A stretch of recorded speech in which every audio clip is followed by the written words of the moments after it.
అంటే ఇప్పుడు చూడండి, ఎవరైనా ఏదైనా మనం యజ్ఞం గురించి చెబితే ఇది ఏమో మా ఆచారం అంతా, మా పెద్దలంతా అట్లనే బతికినారు, బొట్లేళ్ళు కోళ్ళు ఆ దేవునికి ఈ దేవునికి అని చెప్పి అంటారు తప్ప మేము ఎందుకు మారాలి అంటారు. కానీ పెద్దోళ్ళు వేసిన కొంపలు కూల్చవచ్చు, వాళ్ళు వేసిన బావులు బూడ్చవచ్చు, వాళ్ళు చేసే పనులన్నీ ఎత్తిపెట్టి ఇష్టానుసారంగా బతుకుతున్నాం.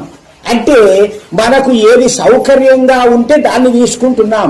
పెద్దల గురించి అనుకోలే ఎవరు, ఉత్తది పెద్దల గురించి. మా పెద్దలంతా ఓలానికే పోతున్నారు, మా పెద్దలంతా ఆ కోనకు గోయింగాల కోనకు పోతారు, తిరంగలప్ప కోనకు పోతున్నారు, మేము అట్టే పోవాలా, ఆ పాపాలే చెయ్యాల అంటారా కాదా?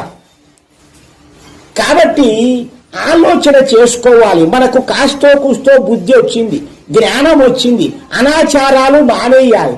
మానేయలేదు అంటే మీరు దేవుని నమ్మలే. ఇది యథార్థం.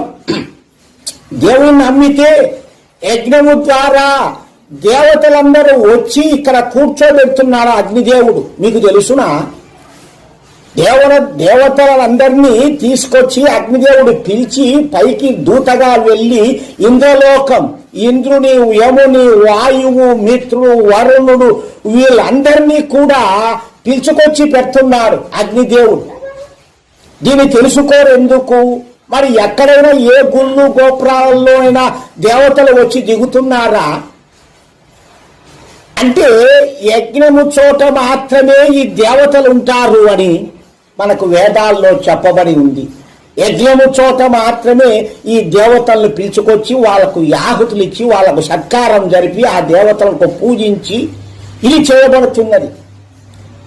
ఇటువంటి పూజలు మనము నిరసించడము, కేవలము ఆచారాలకే బానిసలు కావడము, ఈ బానిసలుగా ఆ సంఖ్యలను అట్లనే తెంచుకోకుండా బ్రతకడము, ఇవన్నీ చేస్తున్నాము అంటే మనము ఇంకా దేవుణ్ణి నమ్మలేదు అని.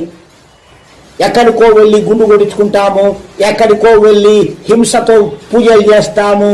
ఇక్కడ ఏముంది, ఇక్కడ ఏమి లేదు, దేవుడు లేడు, దైవము లేడు. దేవుడు ఎట్లుంటాడు? అక్కడ కూడా లేడు, విగ్రహాలు ఉన్నాయంతే. మీరు అని దేవుడు అనుకుంటున్నారు, దేవుడు అంతటా ఉన్నారు, లేని స్థానమే లేదు. ఒక్క రోంత కూడా, ఒక్క సూది మనం మోపినంత స్థలము కూడా ఖాళీ లేదు. అటువంటి స్థలములోనే, అటువంటి దేవునిలోనే మనమందరము ఉన్నాము.